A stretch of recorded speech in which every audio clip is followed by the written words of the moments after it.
Hello everyone, আজকে আবারও একটা ভিডিও নিয়ে চলে এসেছি। তবে আজকের এই ভিডিওটা কোনো ডেইলি ব্লগ বা ডেইলি ভিডিও নয়। আমি রোজই তোমাদের সাথে একটা করে ডেইলি ভিডিও শেয়ার করি আর তোমাদেরকে প্রত্যেক দিনই আমার এই বারান্দার গাছগুলো দেখাই। তবে আজকে আমি তোমাদের সাথে একটা ছোট্ট ভিডিওর মাধ্যমে আমার এই বারান্দাতে কী কী গাছ রয়েছে সেটাই দেখাবো। তোমরা ভিডিওটা দেখতে থাকো, আশা করছি ভালো লাগবে।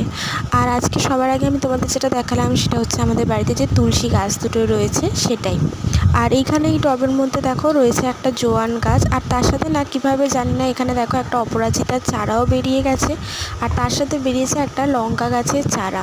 আর এইখানের এই জোয়ান গাছটা দেখো বেশ অনেকটা বড় হয়ে গেছে। আর একটা ছিল উচ্ছে গাছ, যেটা কালকে রাত্রেবেলা হাওয়াতে না নিচে পড়ে গেছে, তবে গাছটা না বেশ অনেকটাই উঠেছে দেখলাম। আর এখানে এই যে ছোট্ট ছোট্ট টবের মধ্যে যে চারাগুলো দেখছো, এগুলো হচ্ছে গন্ধরাজ লেবুর চারা। অনেক দিন আগে না আমি গন্ধরাজ লেবুর দানা ফেলেছিলাম, সেখান থেকেই হয়ে রয়েছে।